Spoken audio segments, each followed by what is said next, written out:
Can you hear me?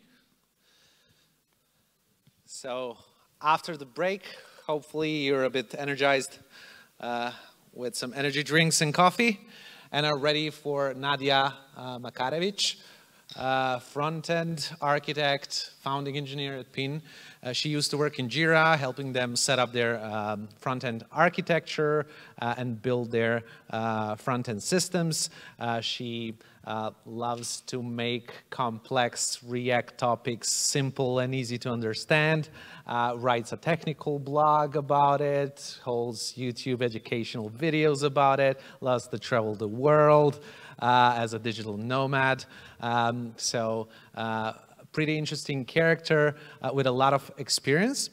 And we're excited to have her here share the ins and outs of and basically a deep dive on React re-renders. And hopefully after the talk, we'll be able to much better understand what actually happens in React, how it re-renders, why, how to build effective and scalable components in a way that that is sustainable. I know it's a lot to ask for like a 45-minute talk, but like if we get pointed in the right direction, I think we all win.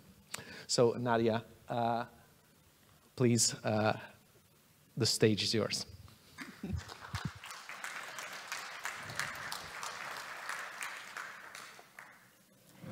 I've been called a character officially. That is new. Thank you for that nice introduction. He basically stole first of my slide. So yes, I am Nadia.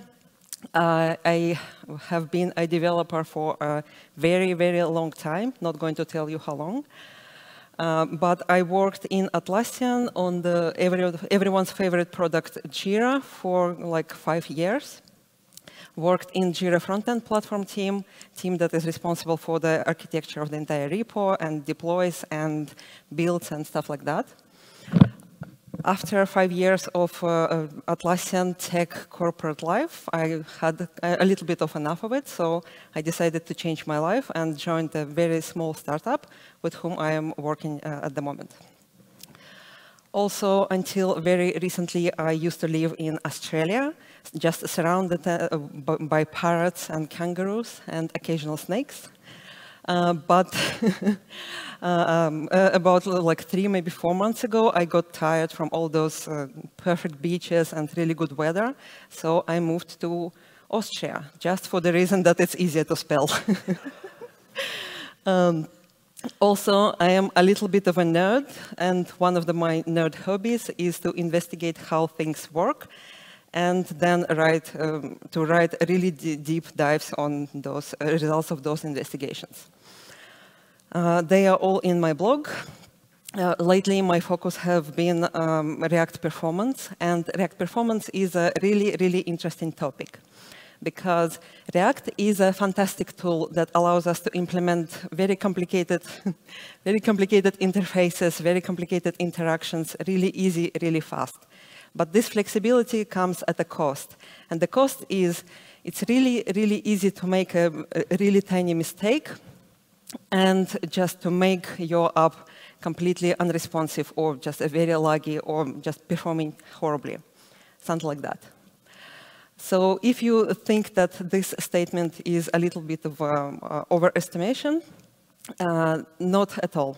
For the purpose of this presentation, I also implemented a little bit of a demo. It's a really easy, really small application. It just renders a list of countries, something like 300 of them. You can select a country, and then you will see details of this country on the right. So check out how easy and smooth interactions are in the app on the right, and how horrible experience is in the app on the left. Every interaction, every click there is just unbearably slow. The code is almost identical, except for a few mistakes that I made here and there, and here is the result. So when it comes to React performance, this is what we have to deal with, and this is what we have to be mindful about. And when it comes to React performance, especially interactive performance, the most important thing is, and probably 70% of the time, is React re-renders. We either re-render too much or too fast or just too heavy components. So today, what I want to dig a little bit deeper in is what are re-renders, what is React rendering cycle, what exactly is happening there, what other than re-renders we need to remember and we need to know, share some common mistakes that sometimes developers make, and also share with you some useful patterns and tricks that allows us to just write applications in a really cool way that is performance mindful. So let's start with a rendering cycle. It all starts with mounting. Mounting is when a component just first appears on the screen. This is where React wires everything together. It creates component by itself. It fires all the necessary first requests, like runs for the first time use effect hooks and stuff like that. And then it pushes it to the screen, and then we see our component. Next stage is re-render. Re-render is when React updates information in a component that has already been mounted. Re-render is happening usually when a user interacts with your page or some data comes from some external sources, and then React just needs to update our component with fresh data. After re-render, what we sometimes need to do is unmounting. Unmounting is when React detects that a component is not needed anymore, and then it fires all the cleanup functions, removes it from the screen, and then just completely destroys it. There is no more component like this. And, sorry. And also the thing to remember here is remounting. Remounting is not something usually that we do intentionally. It's very, very rare when we would do remounting by purpose. Usually it's just a mistake. And what happens here is React unmounts component completely removes it from the screen, and then recreates it and mounts it back, exactly the same component as before. Remounting is usually much, much slower than a normal re-render, what you would usually want for this purpose. And also, it's prone to very hard to detect and hard to debug bugs. Like, for example, sometimes your components will be blinking with every interaction. You will lose focus. You will lose all the state inside. So the point here is try to avoid remounting at all costs. Usually, re-render is what you want. And speaking of re-renders, if we have normal React app, something like this, normal hierarchy tree of components, then if we have something interactive at the very bottom, like an input field, for example, imagine a user interacting with this input field, typing something. What would we expect? We would expect to update state of this input field and then just react to user input somehow. Either fetch some additional data or just show something, like a tooltip, something. So this is exactly where we would need to re-render this particular component. What we absolutely don't want to in this scenario is for this typing in this particular one small input to re-render the entire page.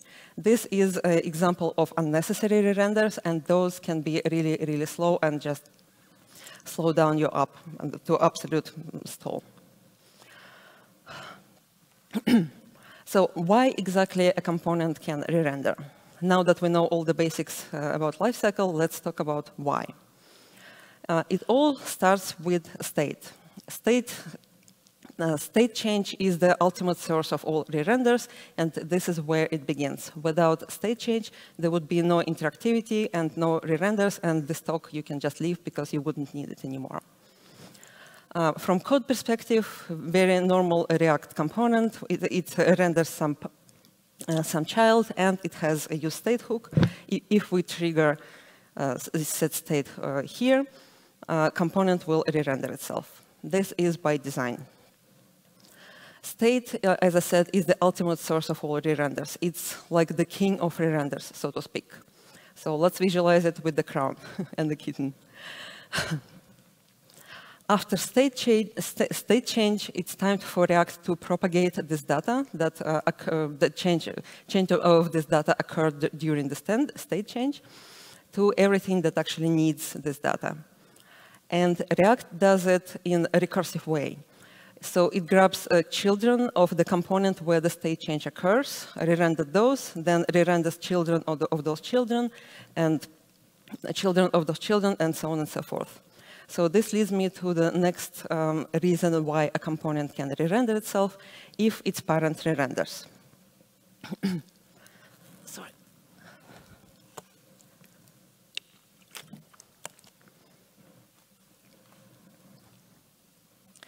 From the code perspective, exactly the same component. State change happened, parent component re-renders, and then every child in this component will re-render itself.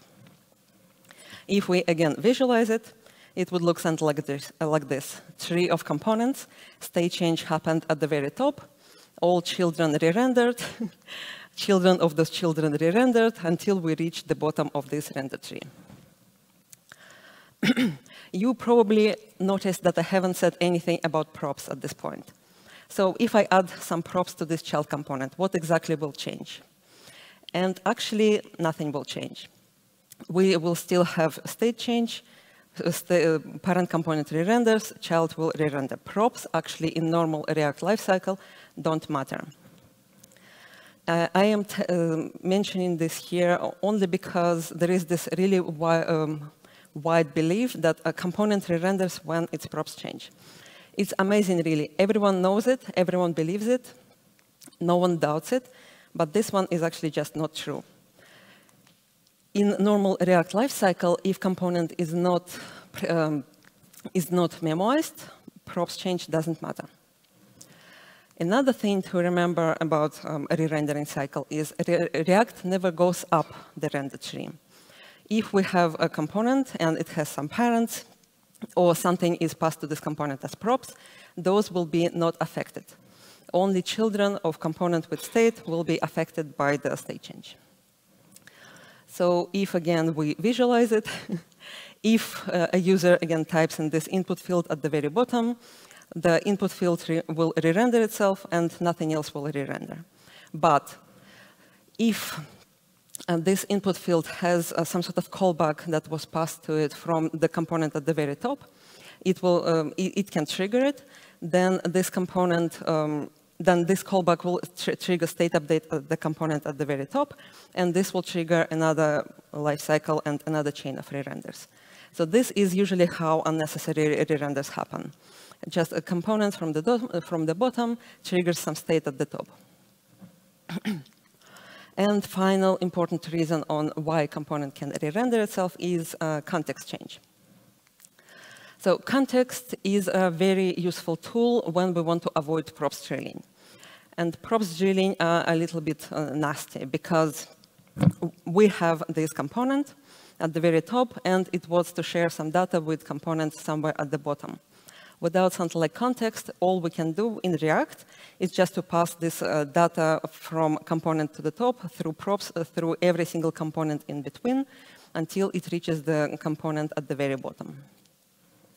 And again, the code, familiar to absolutely every developer who ever done any React.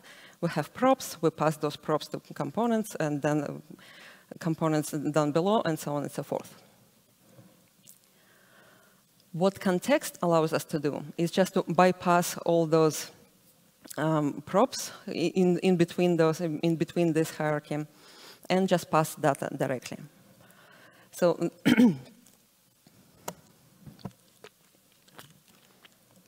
context is really cool like that. From code perspective, we will have some context provider where we would have some state change, or maybe, I don't know, just props. We would pass some value to the context provider, and then somewhere outside of this hierarchy, we will access this context directly, data from this context directly. So from re-render's perspective, what will happen here is if this value changes, then every single component that uses this context will re-render itself. So again, visualizing it, if we have some state change, It will trigger update in this context provider. It will do some magic, and it will trigger re-render of a component somewhere here. And then this one will trigger re-renders of components down below. So this will be complete cycle of re-renders. So enough with the basics. Let's finally go to the mistakes that we make. First one I like to call the biggest re-render myth that we have. And this one is originated from this tiny myth that we already discussed, that a component re-renders when its props change. So because a lot of people believe in this, a lot of people also believe that we need to wrap every single non-primitive value on components when we pass them as props in memo as hooks, like in use callback or use memo. And if you're not familiar with those hooks, it's all about referential equality. React uses referential equality on a normal triple equal to compare anything that it needs to compare. When it compares props, dependencies, everything. And use memo and use callback hooks allow us to just preserve a reference to this, whatever we're memoizing between re-renders. So then React can compare it and see that it hasn't changed. So it's fairly common because of this myth to see code like this. A parent component, it has some child component, and then a child component has some props that are memoized. With example like this, it's kind of OK. It's just one prop. But if we have multiple props and then all of them are wrapped in those hooks, and then all of them just depend on something, and eventually it just becomes our beautiful business logic is just buried under this incomprehensible and unreadable mess of use memos and use callbacks. Anyone who done any production development probably can relate to this image. And the sad part is that half of the time, maybe more, this is completely useless. If parent re-renders, child will re-render, and props don't matter. And this happens because we missed one very important step in this memoization thingy. We forgot about React.memo. React.memo is another useful tool that allows us, that is given to us by React. It allows us to memoize components. So this and only this, in this case, React will stop its chain of re-renders. It will see that React component is memoized, and only then it will start comparing its props. If none of the props changed, then React will not go further and will not re-render anything. If even one single prop on this memoized component changed, then it will proceed with re-renders, and it will just behave like React.memo doesn't exist on this component. So this is the only time where it actually matters, when the props change. And this is the only time when those use memo and use callback hooks are actually useful.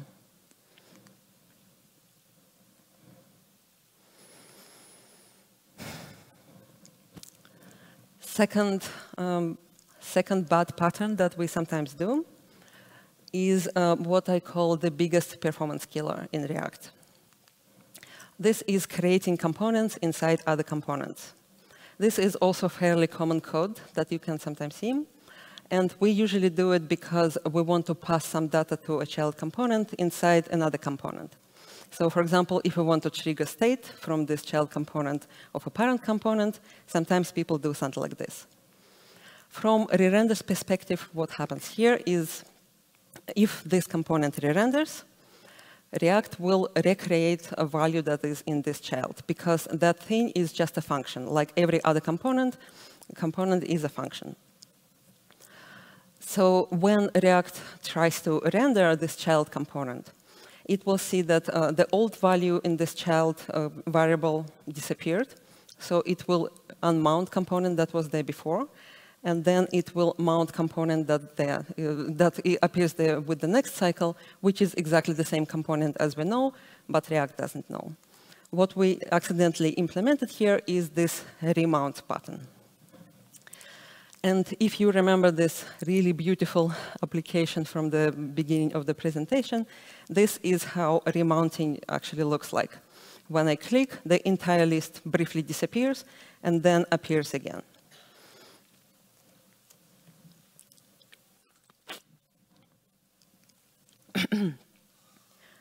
So how to fix it? The solution here is the only solution.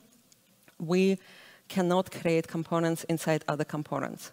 Instead, we should just move them outside and pass whatever data that we need through props, like here.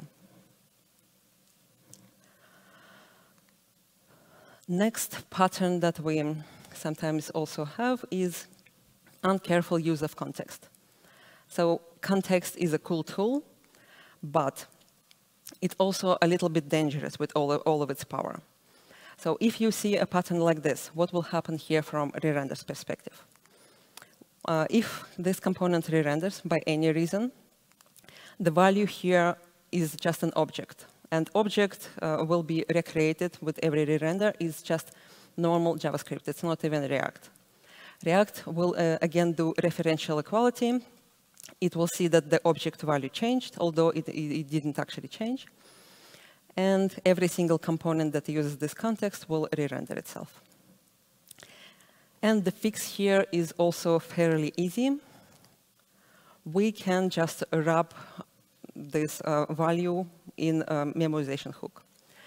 Memoizing context values is actually something that we should remember almost at the back of our head. And if someone wakes you up in the middle of the night and asks you what happens with context provider values, you should answer they should be memoized. Even if this context provider is somewhere at the very top of your app and you don't actually have any chance for it to re-render itself, still, if you render context provider somewhere in the middle and forget to memoize the value, you are entering re-render's hell. So yeah, again, to fix it, memoize it, it stays the same and no one will re-render.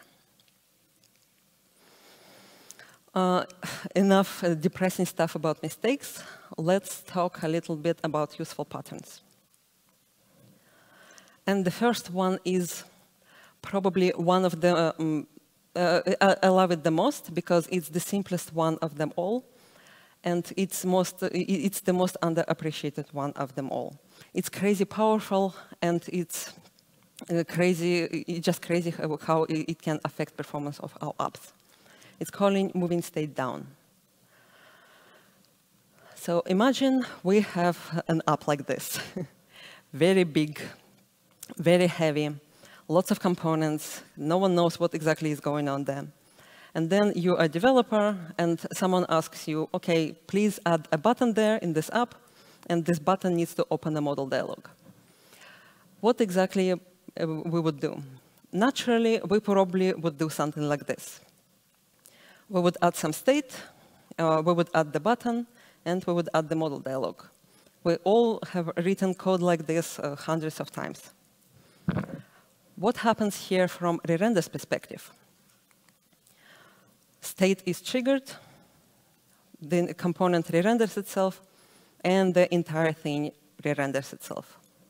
We just accidentally implemented this.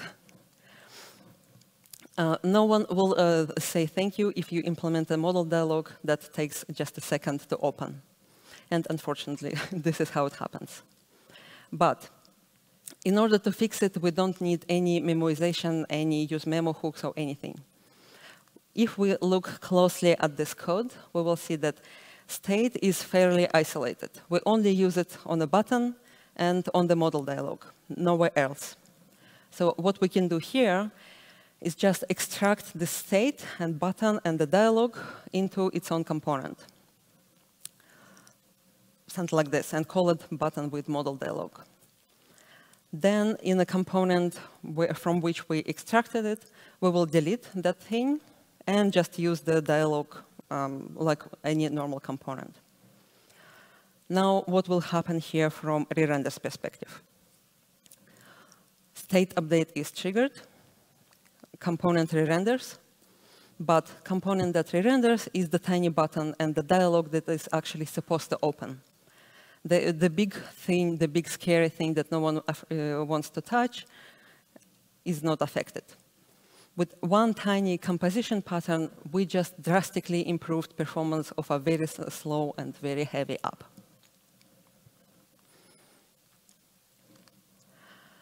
Second pattern is kind of similar, but it's even less common and probably even less understood than this one. This one is called children as props. Again, exactly the same up, exactly the same behavior, but this time we were asked to implement scrolling tracking in this app. So we want to listen on how people behave and then track scrolling and then do something, like maybe show some sort of banner or maybe even send analytics events. How would we implement it? Again, probably naturally we would do something like this.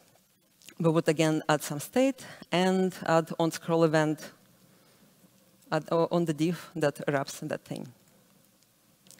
And you probably already guessed what happens here from re-render's perspective is state is triggered, the entire thing re-renders on every state change, and scrolling behavior in our app is just unbearable.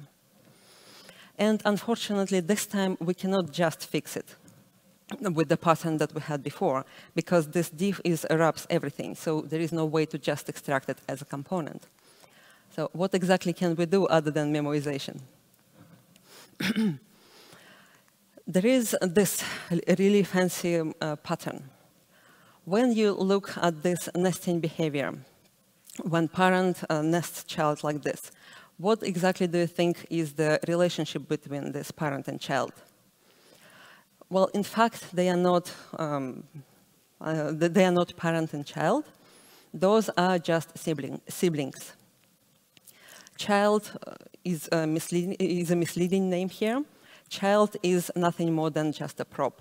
This nice syntax is a syntax sugar for this.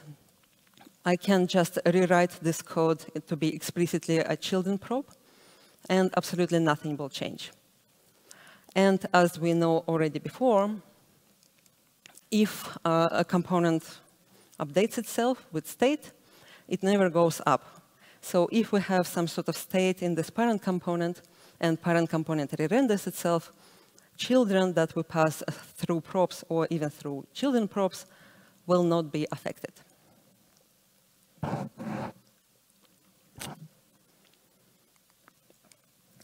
So if we try to apply this pattern,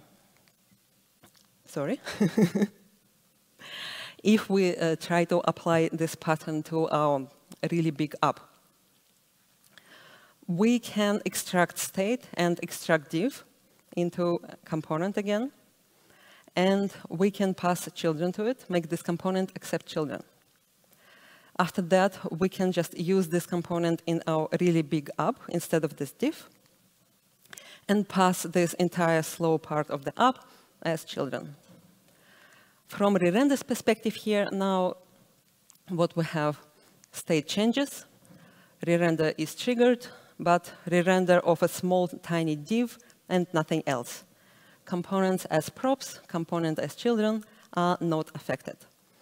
Again, with a really simple pattern, we just drastically improved performance of our app without using any memoization techniques.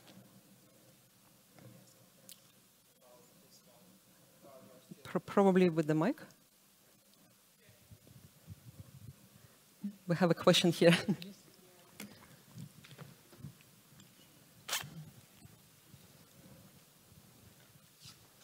Can I ask one question about this slide while you're still here? Mm-hmm. Does it mean that children are already rendered in parent component, and when you pass them down to your component with scroll, they are passed as already rendered? Yeah, something like that. Thank you. Well, it really depends on your definition of render, because it's even more complicated than that. But yeah, if you trigger state update in the parent component, everything that is coming from props will not be affected by this state update and will not be re-rendered. It will just sit there and do nothing. Thank you. So after this beautiful pattern, let's take a look again at context, because context is a really cool tool. And I think this is now a trend. I really hope that every single speaker after this will use this slide to do something in their presentation, because this is the third one. But context is notorious for being like re-renders prone. Everyone, for some reason, hates context, and everyone thinks that context is like this magical power that spontaneously causes re-renders throughout the entire app. Some of this reputation is, of course, warranted. And the reason for this is probably because those re-renders that are coming from context are, first of all, affecting every single component, and second, they are unstoppable. There is no sane way to stop them. No memorization, no nothing will help. But context also is very useful. Is a very useful tool when you want to improve performance of your app. Because, for example, let's take a look at, again, this tree of components. If we didn't have a context, and we want to pass data from the kitten at the top to the kitten at the bottom to the pink one. If we do it through props, what will happen here is data will come through every single component in between, and if re-render happens at the top, naturally everything in between will re-render itself, and again, there is no way to stop it, because we actually need this data to reach the very bottom. But if we extract this data away from the very top and put it in context, including the thing that changes this data, like state, what happens here is context value changes. Then every single component that uses this context value re-renders, of course, this is how it works. But none of those actually re-renders, because none of them use context and none of them are below on the hierarchical level. If we want to take a look at the normal example, not kittens, if we want to implement an app like that, just a simple page with navigation on the left and content area on the right. And in navigation, we want to have a button that clicking on this button expands or collapses this navigation. And somewhere in content area, we want to listen for changes in navigation, whether it expanded or collapsed, and then do something like render different items at the bottom. For example, with 3 maybe instead of 2, if navigation is collapsed. If we want to write this code without context use, we would have to implement this as something like this. We would have to have a page component that wraps everything. We would have to have state. We would have to pass it to navigation, to main page, through all those layers of hierarchy. And again, from a re-render's perspective, every state change will just re-render absolutely everything. If instead we just extract this state management logic into the context, somewhere outside of this page component, and do it like this, we will have exactly the same state. We would create a value that holds this state and some function that allows us to change this value, and then put it in the context provider. And also don't forget to memoize, always memoize. What will happen in our page component? It just collapses from all those props into something as clean as this. Nothing else here anymore. Then somewhere deep in the navigation component, we will have this button that uses context directly. And we will have this block of items somewhere at the very bottom that also uses context directly. Instead of the entire page re-rendering itself, now what we have is only the button here and block of items here re-render themselves. Everything else is completely free. But context is notorious for re-renders, and we know it. What exactly will happen if we don't have leaf components that use this context? What if we, instead of this simple state, have something more in there, if it's more complicated? In this case, it can become really complicated really soon because, again, context re-renders affect everything and they are unstoppable. So in our case, if this value changes, both of those kittens that use function and the value will re-render. But the kitten on the left uses only toggle, the one on the right uses only data. They don't actually need to re-render at the same time. Only the kitten that uses the actual data needs to re-render itself. As I said, there is no sane way to prevent it, but there are a couple of tricks that can help with this situation. And one of them is we can just split our context in 2, 3, many more providers. Instead of this, basically what we can implement is something like this.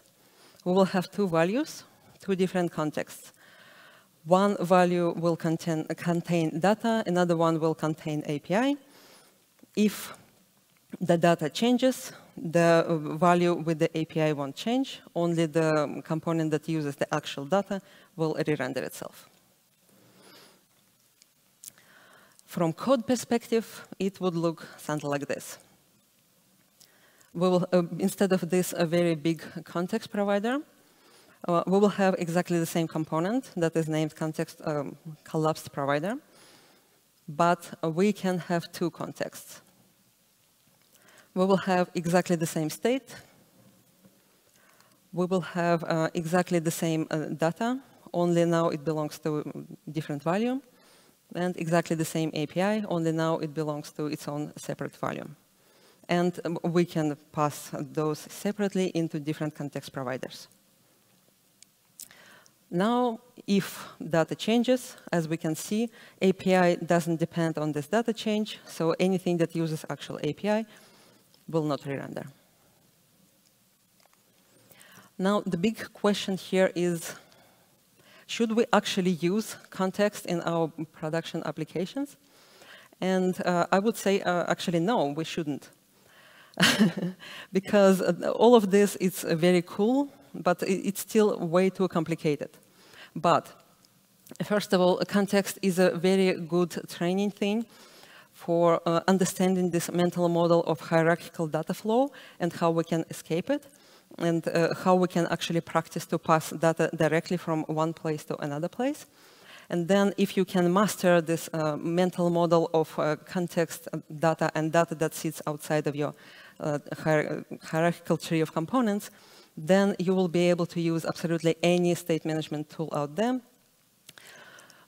And you will have superpowers, because every single state management out there, like Redux or anything else, they are doing exactly the same thing as context. They just sit outside of the hierarchical React components. They manage their own store, and they just push data directly into where it belongs. If you want to have all this data in a little bit more structured format, with code examples where you can actually play around with them and actually see how it works, or maybe even print it and hang on walls, because this guide is designed to be exactly that. It's available here.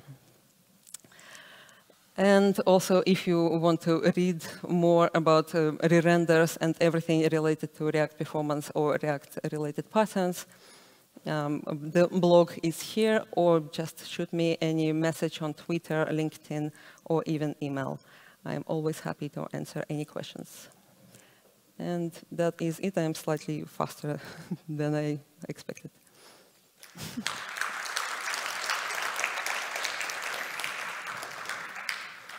Do we have any questions?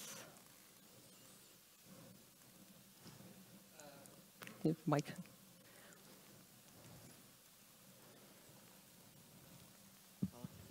Can you explain a bit more exact what does mean that some data sits outside? Like you show an example when we have a tree of components, and you show data that sits outside. I would like to ask again, does it mean that data is not stored by some component, or because basically data is initially defined in some component, definitely. So how can it state outside of all component tree? Let me scroll to any context. So if we store our data in context provider like this, it usually sits somewhere at the very top, and everything else is passed to it as children.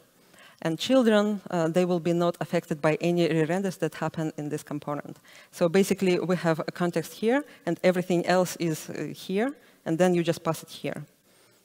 So they are in parallel. So children are defined in parent component.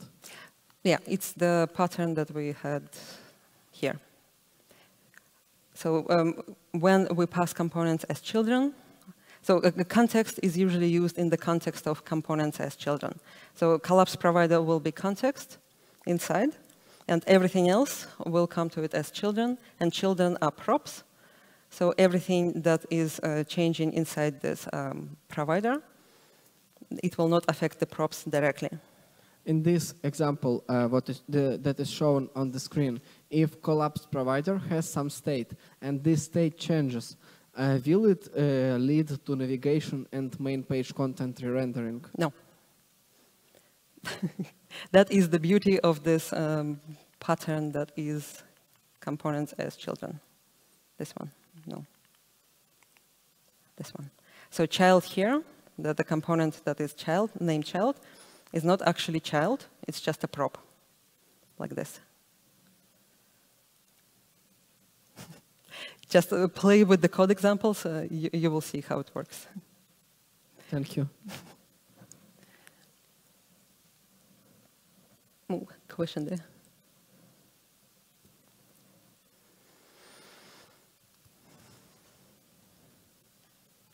Hi, I really enjoyed the talk. I found it very useful, especially since right now I'm learning React. So I wanted to ask you, what do you think about using use effect and like good ways to avoid it? User tests and... Use effect as a hook. What do you mean? Like use state, but you also have use effect. Ah, use effect. Yes, yes. Use effect is a valuable hook, but sometimes we overuse it a lot of the time. So its usage is actually quite limited. It's when we want to fire some side effects, like fetch some data directly. But what we definitely should not do is try to sync state that is coming props with the state inside use effect. Instead, we should just derive the value from props directly in the render function. There is actually a really good article in a new React docs about this. We don't need use effect, so I really recommend to read it. Thank you.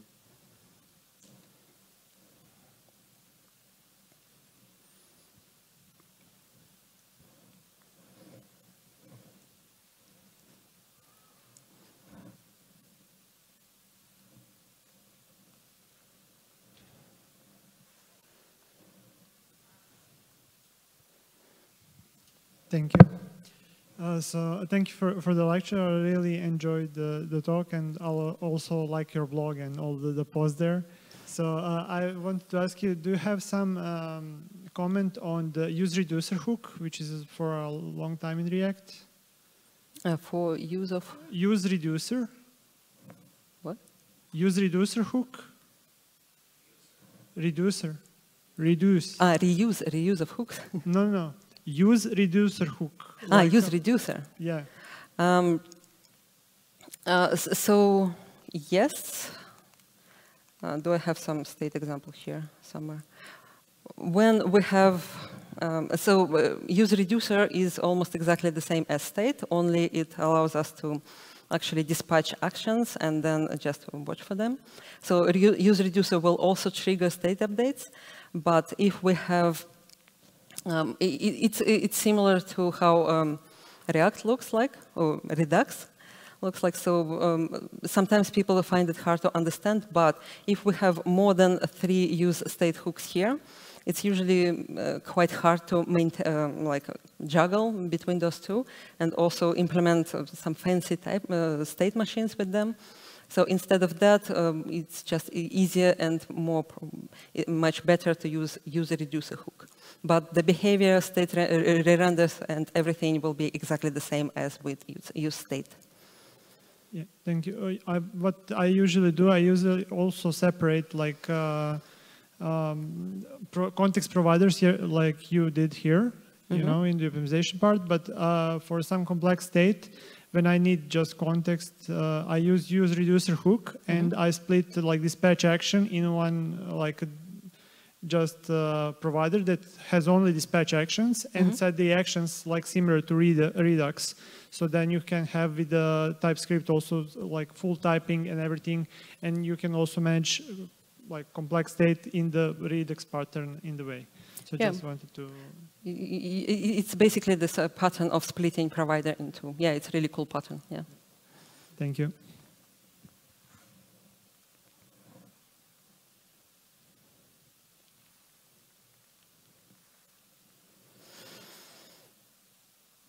Okay, cool. Thank you.